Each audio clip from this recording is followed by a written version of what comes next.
Again on even coaching centre. तो I think आपने जो है पिछली एक्सरसाइज में आइडिया ले लिया होगा कि क्वेश्चन कैसे आते हैं। बढ़िया लगे होंगे ना। तो क्वेश्चन की प्रैक्टिस भी की होगी। तो बढ़ाते हैं फिर आज के इस सेशन को आगे की तरफ और भी बेहतरीन क्वेश्चन की प्रैक्टिस के साथ।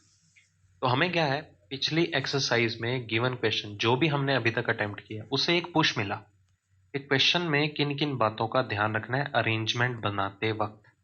तो उसी स्ट्रेटेजी को फॉलो करेंगे आज के क्वेश्चन में भी। तो देखो हमें स्टेटमेंट क्या गिवन है कि 1 2 3 4 5 6 7 8 9। तो इस बार जो है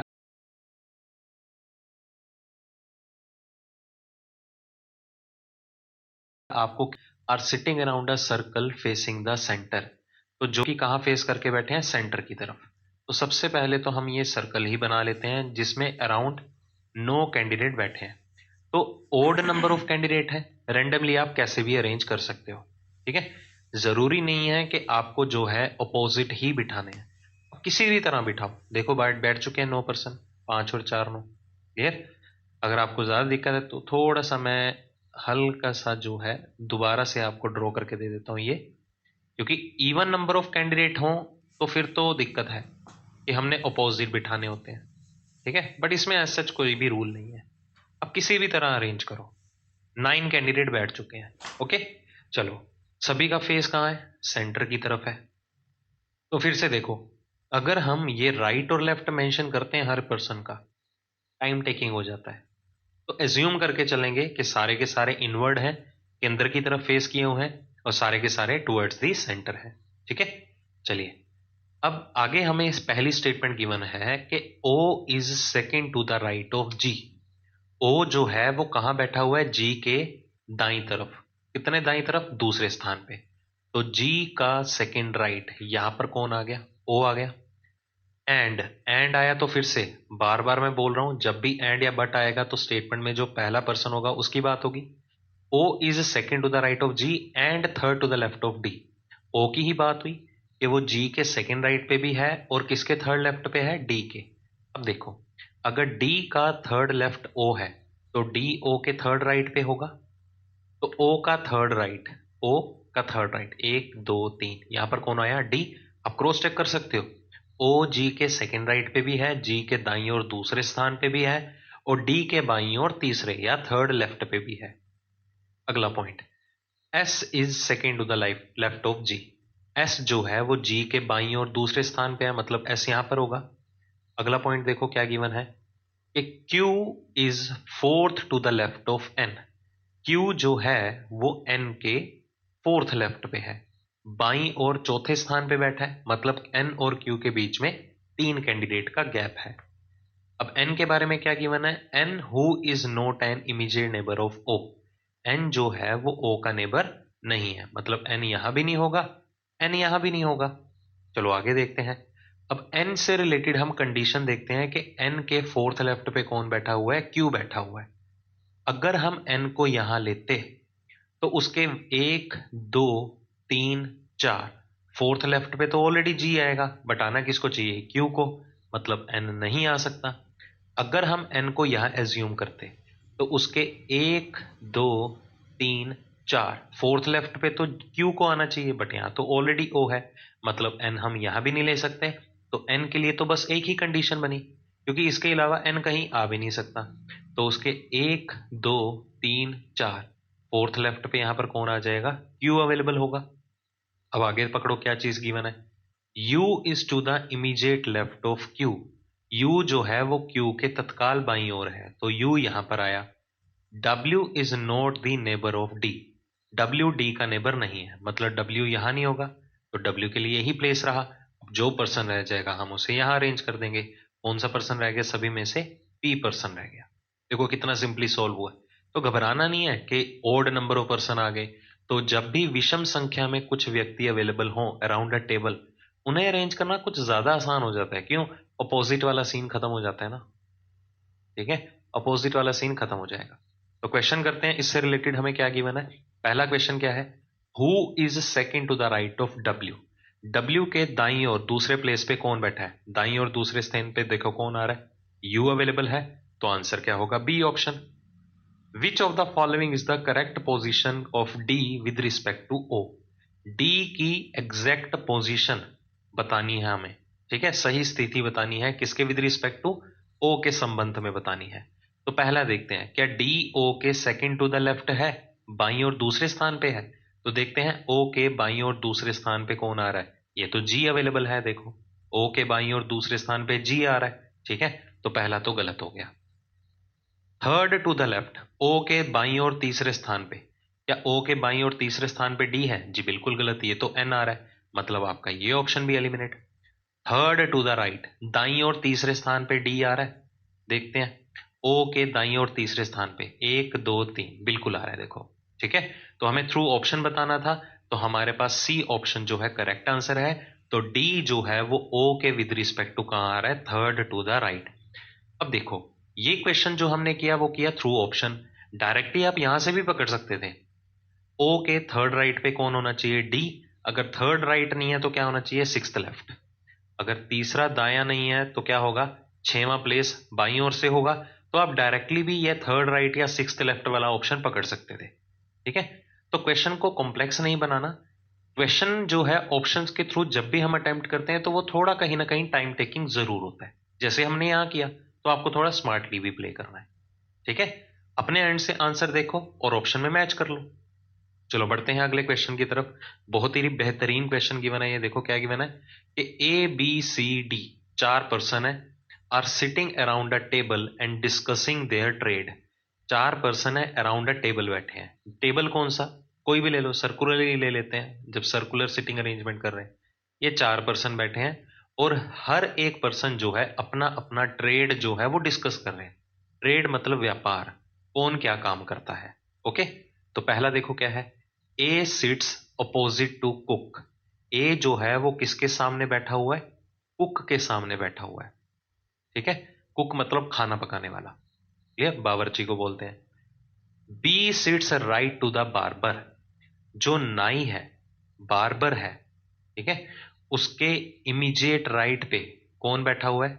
या बार्बर के राइट में कौन अवेलेबल है? बी। अगर बी बार्बर के राइट में है तो बार्बर बी के लेफ्ट में होगा। वाइस वर्सा हम कर सकते हैं, क्यों? क्योंकि सभी की डायरेक्शन जो है वो क्या है? सेम ही है, सारे के सारे इनवर्ड हैं। अब देखो यहां पर कुछ लिखा नहीं है, तो अगर कुछ भी कंडीशन ना गिवन हो तो आप अपने एंड से कुछ भी लेके चल सकते हो। सभी को एज अ इनवर्ड भी लेके चल सकते हो, सभी को एज अ आउटवर्ड भी लेके चल सकते हो, आपके आंसर कभी भी वेरी नहीं करेंगे। The washerman is on the left of the tailor. दर्जी के लेफ्ट में, टेलर के लेफ्ट में कौन बैठा हुआ है? वॉशरमैन, धोबी बैठा हुआ है, ओके। चलो अगला देखो, D sits opposite to C. D C के विपरीत है, अपोजिट है। अब देखो ध्यान से, पर्सन तो हमें कितने गिवन है? सिर्फ और सिर्फ चार। अगर मैं कहता हूं डी यहां पर आया तो उसके सामने कौन आना चाहिए? सी। बट यहां तो आ नहीं सकता, क्योंकि कुक को अगर सी या डी मानते भी हैं तो उसके सामने तो ए बैठा हुआ है। अगर हमें सी डी के विपरीत या अपोजिट चाहिए तो हमें इसके अलावा कोई भी ऑल्टरनेट अवेलेबल नहीं है। तो चार में से ए सी डी बैठ चुके हैं, बचेगा कौन? बी। तो कुक कौन हुआ? बी हुआ। अब जो पर्सन बैठ गया उससे रिलेटेड डाटा उठाओ। ये देखो बी के बारे में क्या गिवन था कि बी जो है बार्बर के राइट में है। अगर बार्बर का राइट बी है तो बी का लेफ्ट कौन होना चाहिए? बार्बर यानी कि नाई। तो बी के लेफ्ट में यहां पर कौन आ गया? बार्बर होगा, नाई होगा, ओके। बहुत सिंपल है, जो पर्सन बैठ जाए उससे रिलेटेड डाटा उठा लो। टेलर के लेफ्ट में कौन है? वॉशरमैन। दर्जी के लेफ्ट में वॉशरमैन होना चाहिए। अब या तो टेलर ये है या तो टेलर ये है। अगर हम इससे टेलर मानते हैं तो उसके लेफ्ट में देखो ऑलरेडी कौन आ रहा है? ये तो कुक आ रहा है, बट होना कौन चाहिए? वॉशरमैन होना चाहिए। तो मतलब टेलर यहां ना होके कौन होगा? टेलर, ए टेलर होगा। और इसके लेफ्ट में कौन बैठा हुआ है? वॉशरमैन, धोबी बैठा हुआ है, ठीक है। तो बन गई अरेंजमेंट, मतलब ए का ट्रेड है टेलर, बी का है कुक, सी और डी का पता नहीं है। सी का क्या है? वो वॉशरमैन और बार्बर हो सकता है, डी का भी वॉशरमैन या बार्बर, दोनों में से कोई भी हो सकता है। तो हमें पूछा क्या है then, what are the trades of A and B? A और बी का ट्रेड क्या है? ए का ट्रेड क्या है? टेलर। बी का ट्रेड क्या है? कुक। तो आंसर रहेगा टेलर एंड कुक। तो आंसर होगा B option. Cook and tailor नहीं बोलना, कहीं क्या करेंगे, कुक और टेलर गिवन होगा ना वो ऑप्शन मार्क कर देंगे। अगर हमें सीक्वेंस में गेम गिवन है नेम तो सीक्वेंस में ही प्रायोरिटी रखना, सीक्वेंस को ही फॉलो अप करना है। क्लियर? चलो बढ़ते हैं अगले क्वेश्चन की तरफ। तो फिर से हमें देखो क्या डाटा गिवन है। 8 फ्रेंड्स गिवन है are seated in a circle facing the centre. तो आपको 8 पर्सन गिवन है, अराउंड अ टेबल बैठे हैं। तो वो टेबल बना लेते हैं पहले, जिसमें कि 8 पर्सन है और वो सारे के सारे क्या फेस कर रहे हैं, इनवर्ड फेस कर रहे हैं। ठीक है, चलिए तो हम ये एज्यूम करके चलेंगे ये सारे इनवर्ड ही हैं, मेंशन नहीं करेंगे, ये एरो हेड लगा के टुवर्ड्स द सेंटर ही है। ठीक है, वो टाइम टेकिंग हो जाएगा। B is sitting between G and D. B जो है वो किस किस के बीच में बैठा है, जी और डी के बीच में। तो कंफर्म नहीं है कि कौन बी के लेफ्ट में है कौन बी के राइट में, तो हम इसे होल्ड पे रखते हैं। H is third to the left of B. H जो है बी के बाईं और तीसरे स्थान पे है, तो पहले बी को बिठाया, उसके बाईं और तीसरे स्थान पे 1 2 3, यहां पर कौन आ गया, एच अवेलेबल हुआ। एंड आया तो किसकी बात हो रही है, एच की। Second to the right of A, मतलब एच जो है ए के सेकेंड राइट पे है, दाईं और दूसरे स्थान पे। अगर ए के दाईं और दूसरे स्थान पे एच अवेलेबल है तो ए एच के बाईं और दूसरे स्थान पे अवेलेबल होगा। तो एच का सेकेंड लेफ्ट यहां पर कौन हुआ, ए अवेलेबल होगा। चेक कर लो, ए के दाईं और दूसरे स्थान पे एच आ रहा है। ठीक है, तो पहली condition satisfy. C is sitting between A and G. C जो है वो ए और जी के बीच में आ रहा है। अब अगर हम यहां पर ध्यान दें, हमें चीज गिवन है, एक ये C is between A and G, एक गिवन है B is between G and D, मतलब जी यहां भी हो रहा है डिस्कस, यहां पर भी हो रहा है। तो अगर बी जी और डी के बीच में है तो जी को हम यहां नहीं ले सकते। क्यों नहीं ले सकते, क्योंकि अगर हम जी को यहां पर लेते हैं तो हमें ए और जी के बीच में सी भी तो चाहिए, हम कहाँ अरेंज कर लेंगे। तो मतलब कि जी यहां पर होगा, डी यहां पर होगा। देखो जी और डी के बीच में बी आ गया, सेटिस्फाइड है, और ए और जी के बीच में कौन आ रहा है, सी। तो ए और जी के बीच में यहां पर कौन आया, सी। तो हमने ये पॉइंट भी यूज कर लिया, इसे भी यूज कर लिया, इसे भी यूज कर लिया। अब आगे देखते हैं क्या गिवन है। And B and E are not sitting opposite to each other. B और ई एक दूसरे के विपरीत नहीं बैठे, मतलब यहां पर ई नहीं होगा, ई यहां पर होगा। अब देखो 8 में से 7 पर्सन बैठ चुके हैं, बचेगा कौन, एफ। जो रह गए वो यहां पर आएगा। ठीक है, तो ये तो बहुत ही सिंपल था। तो इससे रिलेटेड देखते हैं क्वेश्चन कैसे आएंगे। आपको एग्जाम में ऐसा ही क्वेश्चन मिलेगा, घबराना बिल्कुल नहीं है। डी के बाएं तीसरा कौन है, third to the left of D. D के बाएं तीसरा कौन है, 1 2 3, कौन बैठा हुआ है, एफ बैठा हुआ है। ऑप्शन ढूंढो, मार्क करो। विच of the following statement is not correct, कौन सा सत्य नहीं है, सही नहीं है कथन, वो हमें बताना है। पहला क्या है, C is third to the right of D. क्या डी के दाईं और तीसरे स्थान पे सी बैठा हुआ है, डी का दाईं और तीसरा 1 2 3, जी बिल्कुल बैठा हुआ है, ये तो सही है। बट हमें बताना है कौन सा गलत है। ठीक है, ये तो सही है। A is sitting between C and F. क्या ए सी और एफ के बीच में आ रहा है, जी बिल्कुल सही आ रहा है, ये देखो ए सी और एफ के बीच में है। हमें तो गलत वाला ढूंढना है। D and A are sitting opposite to each other. Of है, टू है, एक ही बात है। डी और ए एक दूसरे के विपरीत आते हैं, जी बिल्कुल आ रहे हैं, देखो ये भी सही है, हमें तो गलत वाला बताना है। E is sitting between F and D. E F और डी के बीच में आ रहा है, जी ये नहीं, गलत है। ई जो है वो एच और डी के बीच में आ रहा है। ऑप्शन में क्या गिवन है, एफ और डी के बीच में आ रहा है, तो ये गलत हुआ ना, तो गलत है, वही तो मार्क करना था हमें। ठीक है, अगला भी देख ही लेते हैं। E and C are sitting opposite to each other, जी बिल्कुल सही है, तो ई और सी एक दूसरे के आमने सामने। देखो क्वेश्चन बहुत आसान होते हैं, बस अगर आपका अरेंजमेंट बन गया तो फ्री के नंबर मिलेंगे। क्लियर, इससे ज्यादा हाई लेवल एसएससी में नहीं मिलेगा। बैंकिंग पॉइंट ऑफ व्यू से ऐसे क्वेश्चन प्रीलिमिनरी के एग्जाम में आ जाते हैं, फर्स्ट फेज के अंदर। ठीक है, बाकी मेंस पॉइंट ऑफ व्यू से नहीं है। ये ग्रिप बनाने का दी बेस्ट टाइप है क्वेश्चंस की, कि आपका होल्ड बन जाए सिटिंग अरेंजमेंट के ऊपर। होल्ड भी किसके ऊपर बने, राइट और लेफ्ट के ऊपर बने, और सनी तो अरेंज करने, और क्या है।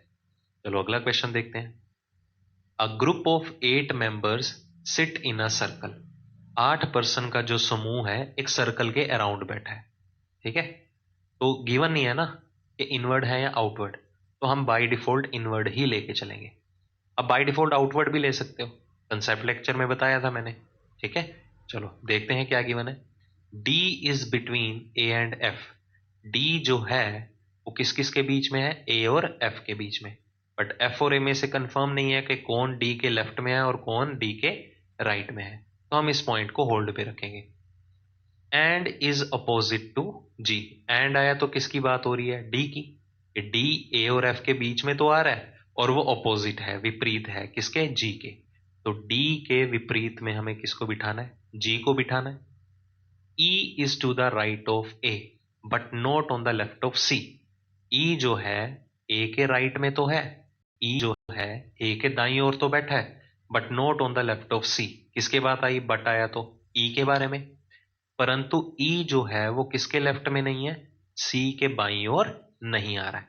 तो स्टेटमेंट को फिर दे देख लो, E A के दाईं ओर तो है बट E C के बाईं ओर अवेलेबल नहीं है। पॉइंट क्लियर होगा ये भी। अब सी के बारे में गिवन है, देखो हुज आया तो सी के बारे में डिस्कशन हो रही है। Whose right hand neighbour is G, मतलब सी का राइट हैंड नेबर कौन है, जी है। मतलब अगर सी के दाईं ओर जी है तो जी के बाईं ओर सी होना चाहिए। ये देखो सी के दाईं ओर कौन है, जी, मतलब जी के बाईं ओर कौन होना चाहिए, सी अवेलेबल होगा। बहुत सिंपल पॉइंट है। अब ये पॉइंट यूज हो गया, चलो तो आगे की तरफ बढ़ते हैं। हमें और पॉइंट क्या गिवन है, अब आगे की तरफ बढ़े तो हमें क्या गिवन है, और कि B enjoys having H to his left. B जो है अपने बाईं ओर किसको बैठाना पसंद करता है, एच को। तो बी के लेफ्ट में कौन आएगा, एच आएगा, ठीक है। बी के बाईं ओर कौन होगा, एच अवेलेबल है। And F two his right, and आया तो किसके बारे में बात कर रहा है, बी के बारे में। कि बी अपने बाईं ओर एच को बिठाना पसंद करता है और दाईं ओर किसको बिठाना पसंद करता है, एच का। ये डेफिनेट सीक्वेंस है, ये डेफिनेट सीक्वेंस हुआ। अगर ये डेफिनेट सीक्वेंस है कि बी के लेफ्ट में एच और राइट में एफ अवेलेबल होगा, तो इन तीनों को बिठाने के लिए 3 सीट्स एक साथ इकट्ठी होनी चाहिए। मतलब बी एच और एफ के बीच में आ रहा है, तो यहां पर तो नहीं बिठा पाओगे, यहीं पर ही बिठाना होगा। तो बी के बाईं ओर कौन होना चाहिए, एच होना चाहिए, तो एच यहां पर हो गया। बी के दाईं ओर कौन बैठना पसंद करता है, एफ बैठना पसंद करता है। देखो सिंपली सी बात है, हो गया ये भी। अब एफ से रिलेटेड डाटा उठाओ। डी किस किस के बीच में है, ए और एफ के बीच में। डी यहां पर है, एफ यहां पर और ए यहां पर आ गया। जो रह गया पर्सन आप उसे यहां अरेंज कर दो। कौन सा पर्सन रह जाएगा यहां पर, ई रह जाएगा, ठीक है। तो हमें क्या गिवन था कि सी के लेफ्ट में ई नहीं होना चाहिए। ये क्या गिवन था हमें, सी के लेफ्ट में कौन नहीं होना चाहिए, ई नहीं होना चाहिए। बट यहां पर हमारी कंडीशन जो है वो कॉन्ट्राडिक्ट कर रही है। देखते हैं अब हमें क्या गिवन था, बट ऑन द इमीडिएट, अरे ऑन द लिखा हुआ था, नोट थोड़ा था, सॉरी माय मिस्टेक, मैंने गलत पढ़ लिया कि E is to the right of A. E A के दाएं ओर तो है but on the left of C, और सी के बाईं ओर भी है। मैंने पता नहीं नोट कहां से पढ़ लिया, माय मिस्टेक, आई अपोलोजाइज, ठीक है। तो वो बाईं ओर बैठा हुआ है, ठीक है। चलिए तो ये हमारी फाइनल अरेंजमेंट बनी। हो जाती है भाई गलती कभी कभी। Find the member who is diagonally opposite to A. A के विपरीत में कौन है, घबराना नहीं है, डायगनली आ गया क्या चीज है। ये डायगनली टर्म, विकर्णी विपरीत, कब देखा जाता है, जब हमें रेक्टेंगुलर या स्क्वायर टेबल आ जाए, वर्गाकार टेबल आ जाए, ठीक है। तो हमें ए के विपरीत बताना है कौन है। तो ए के अपोजिट में देखो कौन आ रहा है, एच अवेलेबल है, तो आंसर क्या होगा, B option. In the arrangement given above who is sitting opposite to C. तो हमें सी का विपरीत बताना है कौन है। तो सी के विपरीत में देखो कौन आ रहा है, एफ आ रहा है। तो ये देखो जो अपोजिट से रिलेट, ये विपरीत से रिलेटेड टर्म है ना, वो कब पूछी जाती है, जब इवन नंबर ऑफ कैंडिडेट हो, सम संख्या में कुछ व्यक्ति बैठे हो टेबल के अराउंड, ठीक है। चलिए बढ़ते हैं अगले क्वेश्चन की तरफ। फिर से हमें कितने कैंडिडेट गिवन है, 8 are sitting around a circle facing the centre. सभी का फेस जो है वो कहां पर है, केंद्र की ओर। तो पहले वो 8 पर्सन बिठा ही देते हैं, 1 2 3 4 5 6 7 और 8। चलिए पढ़ते हैं, पहली स्टेटमेंट क्या है, J is not the neighbour of N. J जो है वो एन का पड़ोसी नहीं है। L is third to the right of के।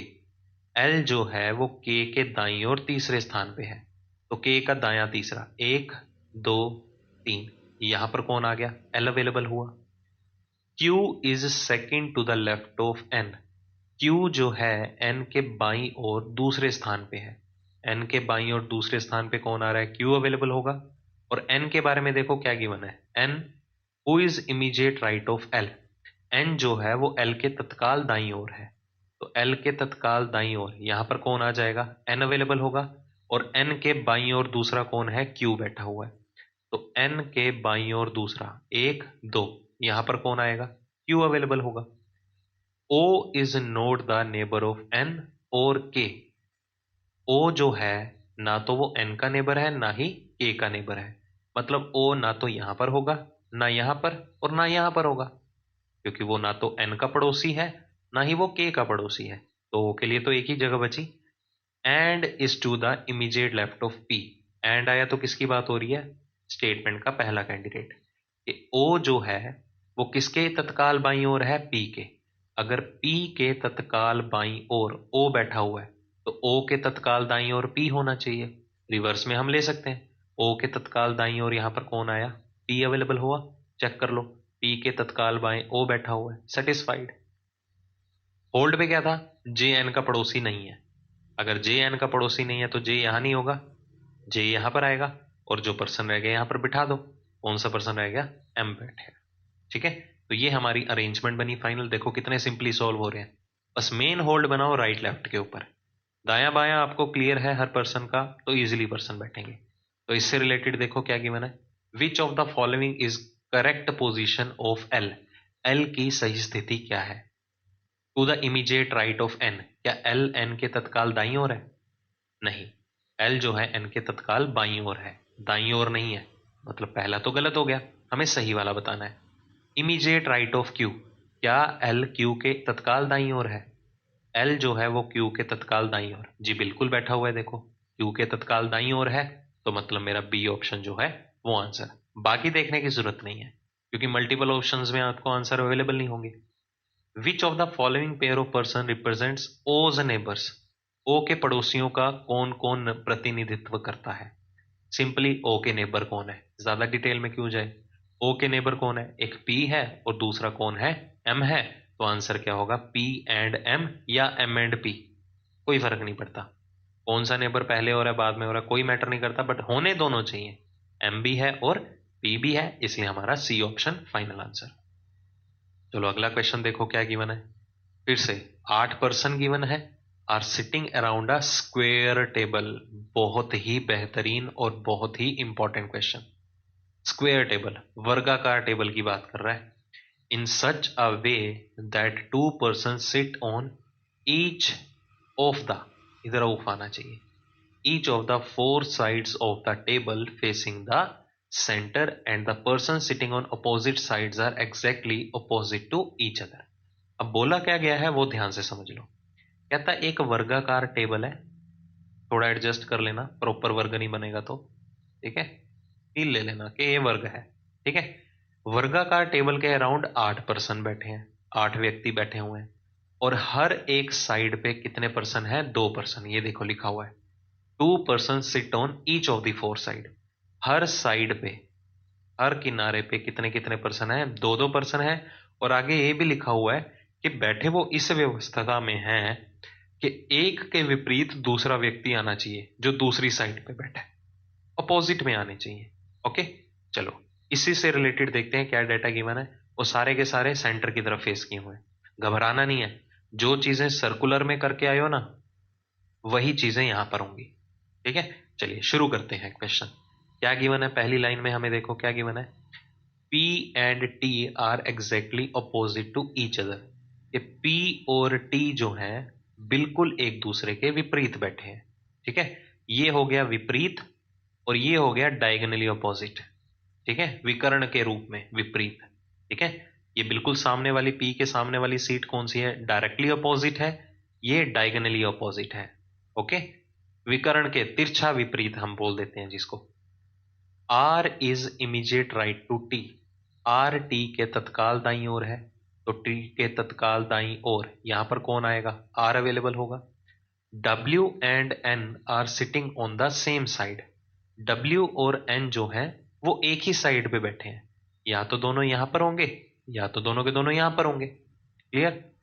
N is exactly opposite to Z, N जो है वो किसके बिल्कुल विपरीत बैठा हुआ है, Z के विपरीत बैठा हुआ है। Z के बारे में है who is to the immediate left of E, z जो है वो e के तत्काल बाईं ओर है, तो e के तत्काल बाईं ओर हमें कौन चाहिए, z अवेलेबल होना चाहिए। ठीक है, चलो आगे देखो क्या गिवन है। w is towards the right of r, w r के दाईं ओर है, तो r यहां पर है, तो r का दाईं ओर यहां पर कौन आया, w अवेलेबल होगा। w और n एक साथ है, तो n यहां पर आ गया। ठीक है, n के विपरीत कौन बैठा हुआ है, z बैठा हुआ है, तो n के विपरीत यहां पर z आ गया। ठीक है, और z जो है वो कहाँ है, e के तत्काल बाईं ओर। अगर e का तत्काल बाईं ओर z है तो z का तत्काल दाईं ओर e होना चाहिए, तो z के तत्काल दाईं ओर यहां पर कौन हुआ, e अवेलेबल हुआ, तो बन गई अरेंजमेंट। देखो एक ही पर्सन रह गया, कौन सा, x, वो यहां पर आ गया। ठीक है, तो ये हमारा वन गो में बना। अब इसी से रिलेटेड देखो एक चीज समझाता हूं। अगर मैं यहां पर एक क्लू है, समझने वाला पॉइंट, वैसे तो हमारा आंसर आ चुका है बट फिर भी एक चीज समझ लो। लेट अस सपोज आपके पास एक ऐसा क्वेश्चन आया जिसमें 8 पर्सन बैठे हैं अराउंड अ टेबल, और उसमें कुछ पर्सन बैठे हुए हैं, जैसे इधर ए हो गया, इधर मैं कह देता हूं बी हो गया, इधर सी आ गया, इस तरह से। ठीक है, और इधर क्या आ गया, डी, हाँ ऐसे कुछ हो गया। ठीक है, इधर मैं कह देता हूं डी आ गया, मैं ऐसे एडजस्टमेंट करवा देता हूं। ठीक है, अब आपके पास कुछ ऐसा क्वेश्चन आया जिसमें ये 4 पर्सन जो हैं एग्जैक्ट पोजीशन पे बैठ चुके हैं। ठीक है, ये एग्जैक्ट आपने बिल्कुल सही बनाया। अब जब आप इससे अगली स्टेटमेंट उठाते हो ना, उसमें कहीं ना कहीं आपको लिखा जाता है कि सी जो है वो ई के सामने बैठा है, विपरीत, एग्जैक्टली अपोजिट, डायगनली अपोजिट नहीं बोल रहा हूं, एग्जैक्टली अपोजिट बोल रहा हूं कि सी जो है ई के अपोजिट बैठा है। अब आपने तो ये फ्रेम सही बनाया है, देखो ई के सामने कोई सीट खाली है, बिल्कुल भी नहीं है, तो आपको होगी जी ये क्वेश्चन ही गलत है, बट ऐसा नहीं है। रेक्टेंगुलर या स्क्वायर टेबल में हमेशा ध्यान में रखिएगा, जब भी आपके सामने ऐसी कंडीशन आए कि सी के सामने ई बैठा है, इसी तरह की कोई कंडीशन गिवन हो और उसके सामने आपको कोई भी सीट खाली ना दिखाई दे, तो एक काम करना, सभी को एक एक पोजीशन लेफ्ट या राइट में शिफ्ट कर देना। सभी को एक एक पोजीशन या एक एक सीट खिसका दो, जैसे कि मैं सभी को एक एक पोजीशन लेफ्ट में शिफ्ट कर देता हूं। ठीक है, सी को मैं यहां खिसका देता हूं, सी यहां पर आ गया। अब ब्लैक पेन वाली जो कंडीशन है ना उसको ध्यान से पढ़ना, डी यहां पर है, डी यहां आ जाएगा। चलो मैं एक और बना ही देता हूं, सभी को एक एक पोजीशन खिसका देते हैं। ठीक है, बाईं ओर खिसका देते हैं, अब दाईं ओर भी खिसका सकते हो। मेरा मेन जर कंसर्न है कि कंडीशन सेटिस्फाई करनी चाहिए। अगर पहले देखो ए यहां पर है, एक पोजीशन इधर खिसका दो, ए यहां पर आ गया। सी यहां पर है, एक पोजीशन खिसका दो, सी यहां पर आ गया। बी यहां पर है, खिसका दो एक पोजीशन, बी यहां पर आ गया, और डी यहां पर आ गया, एक खिसका दिया इसको भी। हमें क्या चाहिए, सी के विपरीत में ई, यहां तो नहीं दिखाई दे रहा था, तो इसको कैंसिल करो, बैठ गया देखो। तो ये मैजिक है, किस किस में होगा, वर्गाकार, ठीक है, या आयत के केस में।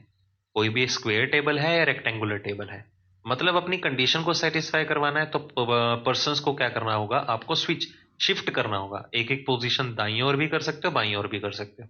ठीक है, ये ट्विस्ट हमेशा आपको कहीं ना कहीं देखने को जरूर मिलेगा, या तो रेक्टेंगुलर टेबल में या स्क्वायर टेबल में, सर्कुलर के केस में नहीं आता।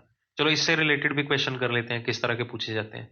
विच of the following statement is definitely true, कौन सा निश्चित रूप से सत्य है। ठीक है, x is opposite to e, क्या ये सही है, x e के अपोजिट में है, जी ये तो बिल्कुल गलत है, e ये रहा, x ये रहा, सत्य थोड़ा हुआ, तो पहला गलत हो गया। r is to the left of t, क्या r t के बाईं ओर बैठा हुआ है, r t के दाईं ओर बैठा हुआ है, बाईं ओर नहीं है, तो आपका दूसरा भी गलत हो गया। z is towards the right of p, क्या z p के राइट में बैठा हुआ है, तो p का दाईं ओर देखो कौन बैठा हुआ है, z ही तो अवेलेबल है, तो मतलब आपका तीसरा ऑप्शन बिल्कुल सही है। Who is sitting opposite to w, w के विपरीत कौन बैठा है, ये देखो ये w के विपरीत कौन बैठा हुआ है, e बैठा हुआ है, तो आंसर क्या होगा हमारा यहाँ पर भी सी ऑप्शन। बहुत ही बेहतरीन क्वेश्चन था और बहुत ही ज्यादा इंपॉर्टेंट क्वेश्चन था। ठीक है, बहुत ही महत्वपूर्ण क्वेश्चन है, इससे रिलेटेड आपको और भी क्वेश्चंस की प्रैक्टिस जरूर मिलेगी जब हम एक्सट्रीम प्रैक्टिस के टाइम पे वापस आएंगे।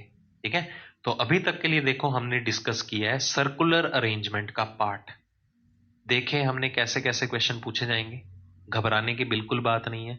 अगर आपको कहीं भी डाउट लगे तो आप इस चीज को रिवाइंड करके भी जरूर देखना।